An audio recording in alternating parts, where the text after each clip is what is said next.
The Taliban has reportedly killed the mastermind behind a suicide attack at Kabul International Airport in 2021. This is according to the US. 13 American troops and many civilians were killed in the attack. It took place when US troops were in the process of pulling out of Afghanistan. China's Taiwan Affairs Office has said that authorities will be on high alert for any activity that poses a threat to China's sovereignty and territory. The statement comes following media reports of the EU calling for Navy patrols in the Taiwan Strait. China's recent naval and air force drills in the Taiwan Strait have drawn criticism from Europe. The UN Special Envoy has said that the US and Saudi-brokered ceasefire in Sudan appears to be partially holding. However, there's no sign that the warring parties are ready to seriously negotiate. The fighting broke out between Sudan's armed forces and the Rapid Support Forces paramilitary group on April 15th. UN Secretary-General Antonio Guterres described the violence in Sudan as heartbreaking. He has said that the power struggle puts Sudan's future at risk and could cause suffering for years.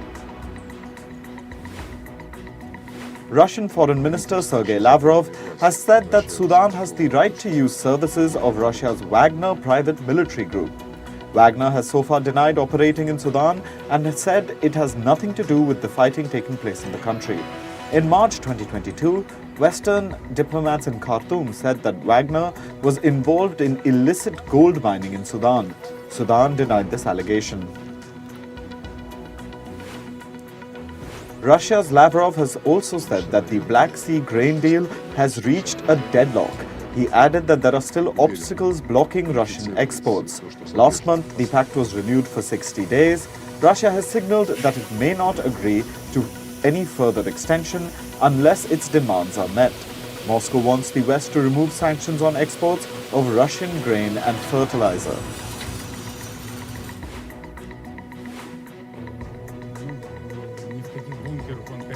Kremlin spokesperson Dmitry Peskov has said rumors that Russian President Vladimir Putin has body doubles and sits in bunkers are lies. Putin has often been accused of using lookalikes or body doubles during his trips outside Moscow. In January 2023, Ukrainian military intelligence officials told a news platform that Putin is terminally ill with cancer. Former workers of the Chernobyl power plant held a candlelight vigil. This was to mark the 37th anniversary of the nuclear disaster at Chernobyl. It led to many deaths and radioactive contamination in parts of Eastern Europe. The infamous plant is located in present-day Ukraine. It made headlines last year after it was briefly captured by Russian forces. Brazilian President Luiz Inácio Lula da Silva has criticized the Russian invasion of Ukraine and called it an insane war. During a visit to Spain, Lula said his country is committed to finding a peace formula to end the conflict. This comes days after Lula made a statement in which he appeared to blame Ukraine for the war.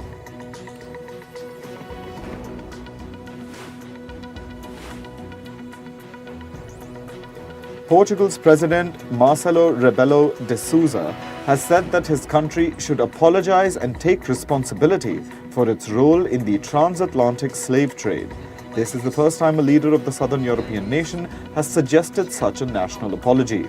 He made the statement after Brazilian President Lula da Silva addressed the Portuguese parliament. From the 15th to the 19th century, 6 million Africans were kidnapped and sold into slavery. Portuguese vessels were used to transport many of the captured people across the Atlantic. The death toll in Kenya's starvation cult case has increased to 89. Exhumation sites have been cordoned off. Kenya's Interior Minister has called for the group's leader, Paul Mackenzie, to spend the rest of his life in prison. He also said that anyone who assisted him by digging graves or disposing bodies should also face the harshest penalties under the law. This year, Israel marks its 75th Independence Day. It comes in the backdrop of protests against a proposed judicial overhaul. Hundreds of thousands of Israelis have been protesting every week since the beginning of the year. Their anger is directed against Prime Minister Benjamin Netanyahu. Protesters see the overhaul as a threat to Israel's democracy. US President Joe Biden and South Korean President Yoon Suk-yeol visited the Korean War Veterans Memorial in Washington, D.C. The memorial commemorates the Korean War, which took place from 1950 to 1953. Yoon is the first South Korean leader to pay a state visit to the US in 12 years. The visit marks the 70th anniversary of bilateral ties between the US and South Korea. Former US President Donald Trump has released a video in response to US President Joe Biden's presidential candidacy. He said, and I quote, "Biden has totally humiliated our nation on the world stage and has led us to the brink of the Third World War." An opinion poll was completed the day before Biden announced his re-election bid. It showed that the American public is not interested by the prospect of a rematch between Biden and Trump. White House Press Secretary Karine Jean-Pierre has said that Joe Biden has been able to deliver and get things done. She dismissed any concerns that Biden's age might pose during his election campaign. Joe Biden is 80 years old, making him the oldest US president in its history. A summit in Bogota on Venezuela's political crisis has concluded. Colombia's foreign minister said that the delegations from 20 countries, including the United States, support easing sanctions against the Venezuelan government. This is if Venezuela pledges to hold free and transparent elections.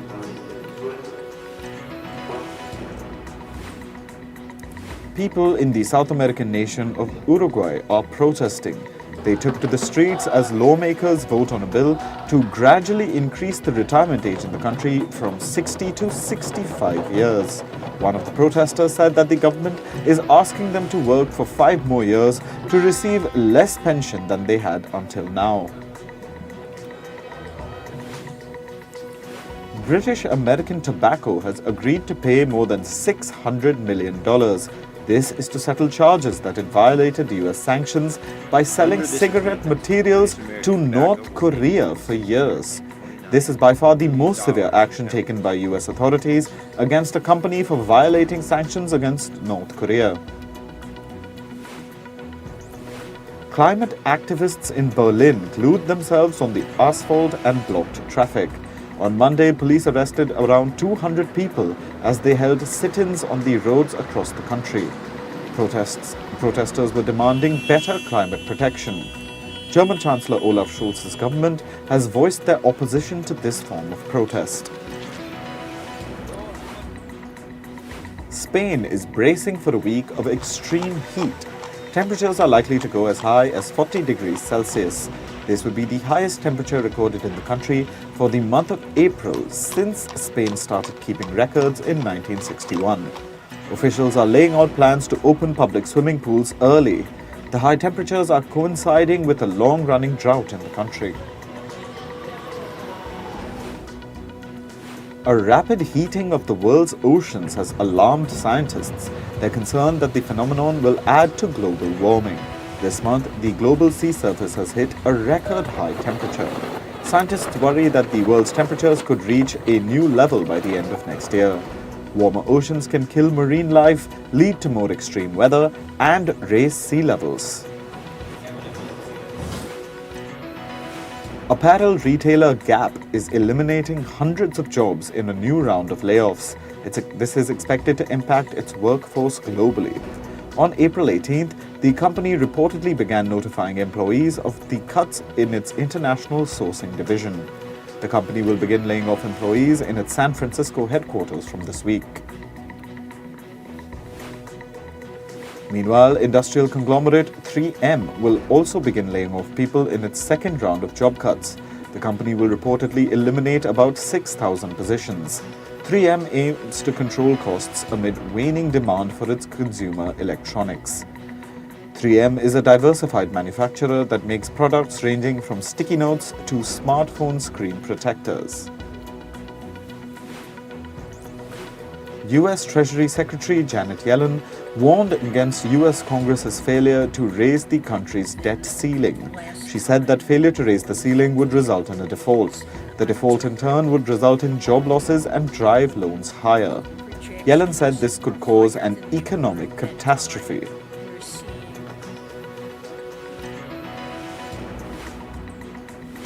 US lender First Republic Bank is reportedly exploring the sale of its assets. Reports say it could sell assets worth up to $100 billion. This comes just a day after the bank revealed plans to shrink its balance sheet. It's also planning salary and job cuts to slash expenses.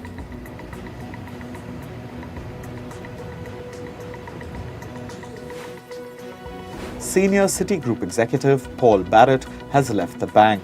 This comes after reports of his meetings with the late sex offender Jeffrey Epstein. Barrett met Epstein while he was employed at JP Morgan. He reportedly kept meeting the sex offender even after Epstein's JP Morgan accounts were closed. JP Morgan has been sued by victims of Epstein for allegedly financing his illegal sexual activities. The US unit of crypto exchange Binance has called off its deal with bankrupt crypto lender Voyager Digital. It had earlier agreed to buy Voyager's assets for more than $1 billion. The company has cited a hostile and uncertain regulatory climate for calling off the deal. Voyager has been looking to raise funds through asset sales to repay its creditors. Voyager collapsed into bankruptcy last year. Bankrupt crypto firm FTX has reached an agreement to sell its crypto derivatives platform LedgerX. It will sell the unit to an affiliate of Miami International Holdings. FTX will reportedly sell the platform for $50 million. Miami International Holdings owns the Bermuda Stock Exchange and several US registered securities exchanges. Japan's Honda Motor has reportedly struck a strategic collaboration deal with Taiwan Semiconductor Manufacturing Co. As part of the deal, TSMC will help Honda with a stable supply of semiconductors. TSMC is one of the world's largest semiconductor companies. The deal comes as Honda is planning to introduce 4 new electric vehicles by 2026. The European Union has ordered 19 big tech firms to adopt its landmark Digital Services Act.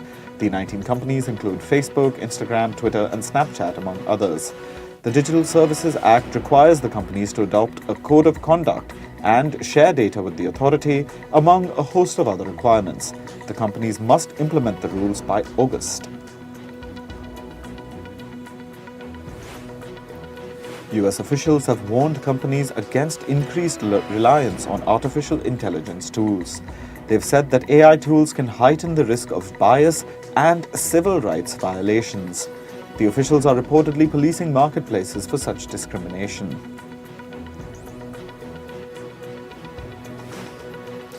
Moving on to sports, in yesterday's IPL match, Gujarat Titans crushed Mumbai Indians by 55 runs. The match was played at the Narendra Modi Stadium in Ahmedabad. Gujarat set a stiff target of 208 runs. Shubman Gill scored a neat half-century. Mumbai lost 5 wickets in the first 9 overs and ended with 159 runs in their 20 overs.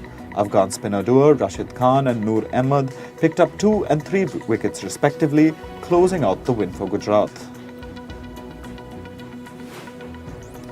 In Test cricket, Minnows Ireland created history against Sri Lanka in the ongoing Test series. The match is being played at the Gale Stadium in Sri Lanka. Ireland took full advantage of the batting conditions and piled up 492 runs, their highest Test score ever. Irish batters Paul Stirling and Curtis Camphor scored individual centuries. Captain Andy Balbirnie also contributed to the historic score with a 95-run knock. Ireland only gained Test playing status in 2017 and have lost all 5 games so far. In football, Aston Villa beat Fulham 1-0 at Villa Park. Tyrone Mings scored the winning goal with a header on an in-swinging corner kick. The win bumped Villa up to 5th place in the Premier League. It gives a boost to their chances of competing in a European Championship after a gap of almost 13 years. After suffering a humiliating 6-1 defeat at Newcastle, Tottenham Hotspur's players said that they would reimburse fans who travelled for the game. The North London club have also promised their fans that they'll make a comeback with just 6 games left in the Premier League. Meanwhile, Spurs have fired interim coach Christian Stellini after their recent defeat.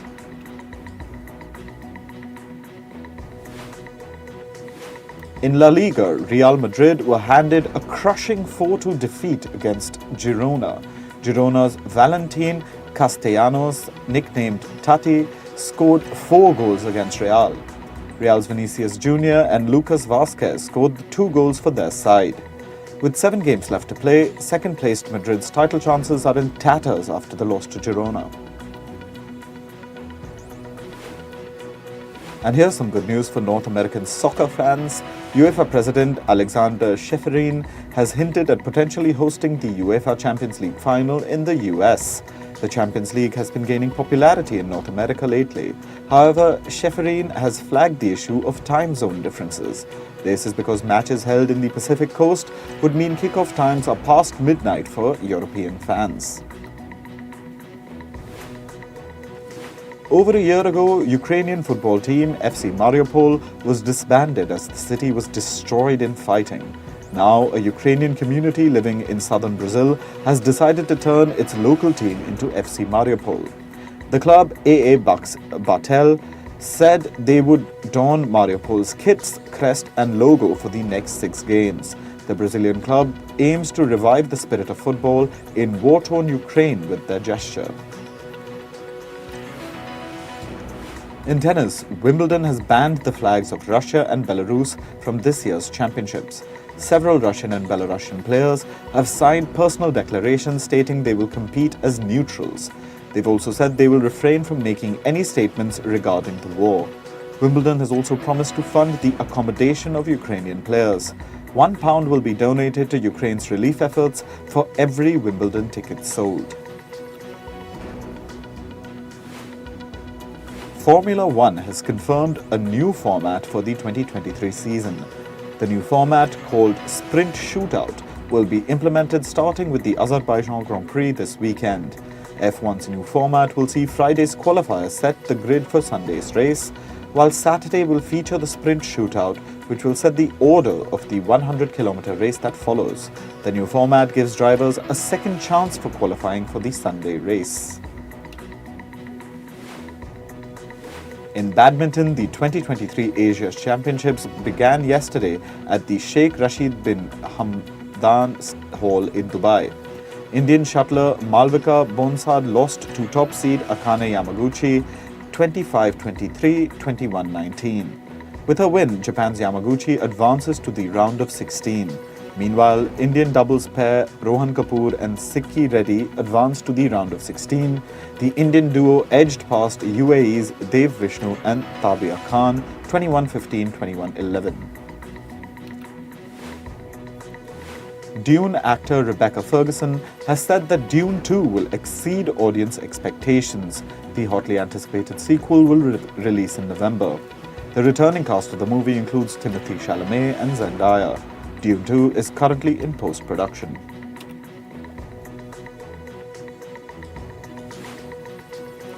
DC has touted The Flash and Aquaman among other upcoming offerings at CinemaCon 2023. DC's The Flash is slated for a release on June 16th. Meanwhile, the release date for the new Aquaman movie has not been announced yet. The studio is buoyant on The Flash, considering the movie its most anticipated 2023 launch. Also at CinemaCon, Oprah Winfrey has introduced the first trailer for Warner Bros.' The Color Purple. The new offering is based on Alice Walker's book and the musical adaptation of the novel. Set in the South during the early 1900s, The Color Purple was lensed in the Atlanta area by two-time Academy Award-nominated cinematographer Dan Laustin. Veteran actor Denzel Washington has been given a surprise Lifetime Achievement Award at the ongoing CinemaCon. Washington thanked the audience for their unwavering support throughout his career. In a career spanning more than 4 decades, Washington has appeared in over 50 films. He's also won numerous awards, including 2 Academy Awards, 3 Golden Globe Awards, a Tony Award, and a Screen Actors Guild Award. Kraven the Hunter will be Sony Pictures' first R-rated Marvel movie. This was confirmed by Golden Globe winner Aaron Taylor Johnson. He also provided CinemaCon attendees with a first look at the superhero movie. Kraven the Hunter will feature Aaron Taylor Johnson as he takes on the mantle of the titular Spider-Man villain. Late actor Carrie Fisher will have her name memorialized posthumously on Hollywood Boulevard. It will happen on May 4th, which is known by fans as Star Wars Day. Fisher is best known for her iconic role as Princess Leia in the Star Wars trilogy. Her daughter, Billie Lourd, will be accepting the star on behalf of her mother. Fisher passed away in 2016 at the age of 60. Halle Bailey has unveiled the new Barbie doll version of her Little Mermaid character. The new Little Mermaid Barbies by toymaker Mattel also include King Triton and Ursula character dolls. The Little Mermaid is set to hit US theaters on May 23rd. Mattel has also introduced its first Barbie with Down syndrome in a bid to make its famous doll range more inclusive. The toymaker says that the new doll's face is a rounder shape, has almond-shaped eyes, smaller ears, and a flat nasal bridge. The doll is dressed in a puff-sleeved frock adorned with butterflies and flowers in yellow and blue. These are colors associated with Down syndrome's awareness. Ed Sheeran took to the witness stand in a New York courtroom. This was to deny allegations that his hit song, Thinking Out Loud, ripped off Marvin Gaye's soul classic, Let's Get It On. 32-year-old Sheeran was called to testify in the civil trial by the heirs of Ed Townsend, Gaye's co-writer in the 1973 soul classic. The family has accused the English star of violating their copyright. Trailblazing singer, actor and political activist Harry Belafonte has died at 96. According to his spokesperson, congestive heart failure was the cause. Belafonte breathed his last at his New York home with his wife by his side. He was the first black performer to win a major Emmy in 1960. Among his many accolades, Belafonte received an Academy Award for his humanitarian work in 2014.